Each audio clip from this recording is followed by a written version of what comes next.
అందరికీ నమస్కారం.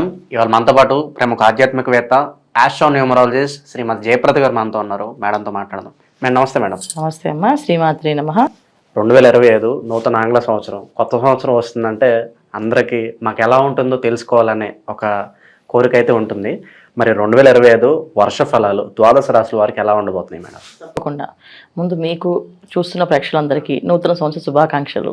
సో అందరికీ బాగుండాలి, బాగుంటుంది అనుకుంటూ ముందుకు వెళ్ళాలి తప్ప మనం ఎలా ఉంటుంది అంటే ఇందులో ఏది ఉన్నదో అదే చెప్పాలి, ఉన్నదే చెప్పాలి తప్ప లేనిది చెప్పలేము. నో షుగర్ కోటింగ్, నథింగ్ అంతే, ఉండకూడదు. ఎందుకంటే అది తెలిస్తే కదా. ఇప్పుడు మన జ్యోతిష్యం అనేది ఏంటి, ఒక వెలుగు అంటే ఏంటి, మనం వెళ్ళే గమ్యంలో ఏవేవి ఉన్నాయి అనేది చెప్తూ జాగ్రత్తగా వెళ్ళాలంటే, ఒక హైవే మీద మనం డ్రైవ్ చేస్తూ ఉంటే కార్ని, సో అక్కడ మలుపు వస్తుంది, జాగ్రత్తగా ఉండండి, ఇక్కడ హారన్ ఇవ్వండి అని చెప్తూ ఆ సిగ్నల్స్ మనకు పెడుతుంటారు వాళ్ళు. సో ఎందుకు అంటే డ్రైవ్ చేసే వాళ్ళు సేఫ్గా రీచ్ అవ్వడానికి, ఆ గమ్యం వెళ్ళడానికి మనకు పెట్టే హెడ్లైన్స్ లాగా వాళ్ళు హెడ్స్ మనకు పెడుతుంటారు. అలాగా జ్యోతిష్యం కూడా ఏంటంటే సైన్స్ అనేది ఏంటంటే ఇది ఏ పని ఎలా చేయాలి, ఎప్పుడు చేయాలి అనేది ఇంపార్టెంట్ అనమాట. సో ఈ సంవత్సరంలో తెలుసుకోవాలనుకునే అందరూ ఏంటంటే సంవత్సర వర్ష ఫలితాలు అన్నది ఏంటంటే ఉగాది నుంచి తెలుసుకునేవాళ్ళం. సో ఉగాది నుంచి ఎందుకు తెలుసుకున్నాం అంటే చెప్పే పంచాంగ శ్రవణం ఎవరైతే చెప్తున్నారో వాళ్ళు ఒక దేవాలయంలో కూర్చొని ఒక మంత్రశక్తితో జపము చేసుకొని వాళ్ళ ఆ నోటితో చెప్తూ ఉంటే ఎవరికైనా ఫలితాలు మంచిగా వచ్చేస్తుండేవి.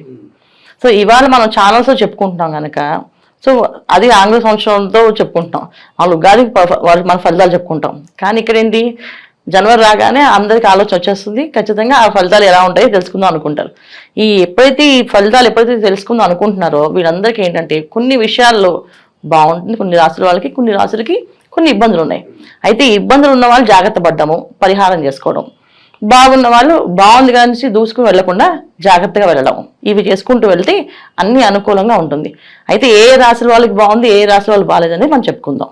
మేడం 2025లో ఓవరాల్గా కర్కాటక రాశి వారికి ఎలాంటి ఫలితాలు ఉండబోతున్నాయి, గ్రహస్థితి ఎలా ఉంది, ఎలాంటి రెమెడీస్ చేసుకుంటే బాగుంటుంది అంటారు? తప్పకుండా. సో కర్కాటక రాశి వాళ్ళకి 2025 చాలా బాగుండాలి అనుకుంటూ మనం వెళ్ళాలి ముందుకి. ఎందుకంటే ఫిబ్రవరి నుంచి మే వరకు బ్రహ్మాండంగా ఉంది. 2వ నెల నుంచి వీళ్ళు ప్రారంభమయ్యే ఏదైతే ఆ ఆనందాలు ఉన్నాయి అవి ఎక్కువ రోజులు ఉండవు. కాకపోతే ఆ ఉన్న కొన్ని రోజులు కూడా చాలా హ్యాపీగా ఉంటుంది. ఎంత హ్యాపీగా ఉంటాయి అంటే, సో ప్రభుత్వ ఉద్యోగాల ప్రయత్నాలు చేసే వాళ్ళకి ఉద్యోగ ప్రయత్నం అనేది వస్తుంది, ఉద్యోగం రావడము అంటే ఖచ్చితంగా వీళ్ళకి ఆ ఉద్యోగం రావాలని గట్టిగా ముక్కడమో దేవుడి దర్శనం చేసుకోవాలి. గట్టి ప్రయత్నం చేస్తే ఖచ్చితంగా వీళ్ళకి ఆ ప్రభుత్వ ఉద్యోగాలు గుర్తింపు రావడము, ప్రొఫెషనల్స్గా ఉండే వాళ్ళకి ఒక గుర్తింపు రావడము, ఇవన్నీ కూడా బ్రహ్మాండంగా యోగిస్తున్నాయి. ఎప్పుడు దాకా అంటే మే వరకు. ఎందుకంటే లాభస్థానంలో గురువు. సో లాభస్థానంలో గురువు ఏంటంటే నీకు ఏది కావాలో అంటే మనం దేవుని వరం అడగడమే ఆలస్యం, ఇచ్చేస్తాడు. అలాగా లాభస్థానంలో గురువు ఉండడం వల్ల వీళ్ళు ఎంత తొందరగా ఏ ప్రయత్నమైనా చేయడం మొదలు పెడితే ఆ ప్రయత్నం అనేది అవుతుంది. మే వరకు బ్రహ్మాండంగానే ఉంటుంది. అయితే ఏంటంటే వీళ్ళకి అన్ని బాగున్నా అష్టమశని ఇబ్బంది పెడుతున్నారు కదా, అష్టమశని వల్ల కాస్తంత ఆలస్యం ఆటంకాలు జరుగుతాయి. అది ఆయన ఆలస్యం ఆటంకాలు కాదు, వీళ్ళు చేయడానికి ఆలోచనతో ఆగిపోవడం, అవుతుందో అవదో అనే ఒక సందేహాలతో ఉండిపోవడం వల్ల ఆ లాభస్థానంలో గురువు చేసే ఏదైతే యోగం ఉందో ఆ యోగాన్ని మర్చిపోతున్నారు వాళ్ళు. సో ఖచ్చితంగా చేయాలి అనుకుంటే ఒక టైం టేబుల్ గీసుకొని ఖచ్చితంగా ఈ పని అయిపోవాలని 24 అవర్స్లో వాళ్ళు ప్లానింగ్ చేసుకుంటే ఆ పని అవుతుంది. సో వీళ్ళు ఏంటంటే ఖచ్చితంగా ప్రతి పనికి ఒక ప్లానింగ్, ఒక బాధ్యతగా ఉండి చేసుకుంటూ వెళ్తూ ఉంటే చకచక పనులన్నీ అవుతాయి. లేకపోతే అవి కాస్త ఇబ్బంది పడతాయి. అష్టమ శని భగవానుడు ఉండవు 31 వరకు, మార్చి 31 వరకు శని భగవాన్ ఉంటారు. అక్కడి నుంచి దోషం పోతుంది అనుకోవడానికి లేదు. అక్కడ మళ్ళీ మేలో రాహు వచ్చేస్తున్నాడు. సో మే నుంచి మళ్ళీ రాహు రావడం వల్ల ఏంటి, అక్కడ మళ్ళీ ఖచ్చితంగా ఇక్కడ అష్టమ స్థానంలో శని భగవాన్తో పాటు రాహుతో పాటు శని భగవాన్ రావడమై అంటే అష్టమ స్థానం వీళ్ళకి ఏంటి, శని భగవానుడు రాహు ఇద్దరు కలిసి ఉంటారు ఒక నెల.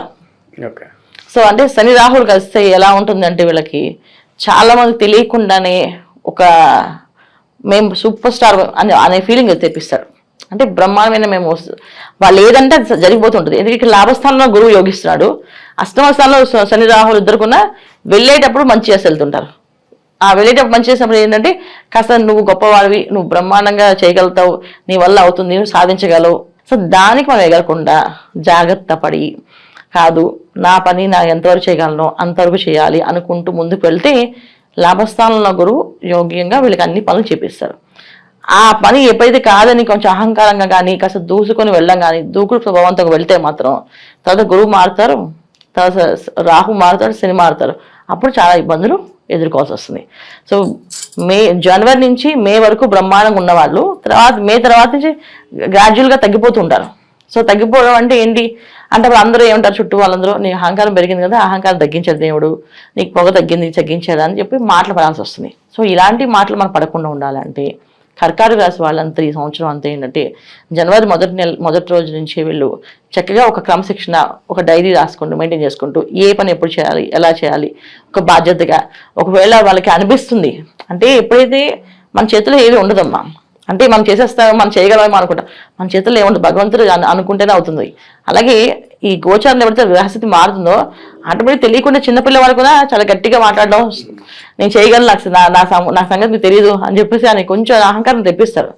అహంకారం తెప్పించడము, తర్వాత కాస్తంత బద్ధకాన్ని తెప్పించడం, అంటే బాగా సూపర్గా పనిచేసే వాళ్ళని బద్ధకస్తులుగా మార్చడము, చేస్తాలే అనడము, కాస్త అనారోగ్య సమస్యలు ఇవ్వడము. ఎందుకంటే శని భగవాన్ గోచారంలో అష్టమ శని, వాళ్ళ జాతకంలో కూడా శని భగవాన్ ఎక్కడ ఉన్నాడు, ఎలా ఉంది, తర్వాత జాతకంలో దశలు ఎలా ఉన్నాయి, యోగిస్తున్నా యోగించట్లేదా, ఇవన్నీ చూసుకుంటే అక్కడ కూడా ఇబ్బంది పెట్టే అవకాశం ఉంటే ఇక్కడ ఈ ఇబ్బంది రెండు కలిపి బాగా ఇబ్బంది పడతారు. అక్కడ లాభస్థానంలో కానీ యోగ్యంగా బాగున్నట్టయితే కనుక ఈ అష్టమశని వెళ్తూ వీళ్ళకొని మంచి చేసి వెళ్తారు. చాలా మంది ఆస్తులు, పొలాలు, భూములు కొనుక్కొని అంటే స్థిరాస్తుల్ని కూడబెట్టుకోవడం అనేది జరగడం అనేది కూడా ఈ అష్టమశని భగవాన్ వల్ల అవుతుంది అనేదానికి ఏంటంటే జాతకంలో యోగం ఉంటాయి. సో అది గోచార ఫలితాలు అనమాట. సో ఈ సంవత్సరం వీళ్ళకంతా ఏంటంటే క్రమశిక్షణతో మే వరకు బ్రహ్మాండంగా చేసుకుని మే తర్వాత నుంచి గురువు మారుతారు కనుక ఖచ్చితంగా వీళ్ళకి కాస్తంత మిశ్రమ ఫలితాలే కనిపిస్తున్నాయి.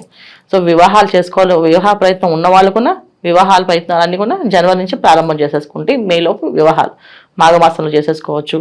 గృహప్రవేశం ఉన్నా సరే మాఘమాసంలో చేసుకోవడానికి ప్రయత్నం చేస్తారు. వాళ్ళు కూడా వీళ్ళకి కూడా వీళ్ళకి ఏంటంటే ఎప్పుడైతే 30 తారీఖు నుంచి శని భగవాన్ మారుతున్నాడో శని రాహులు కలిసి ఉంటారు.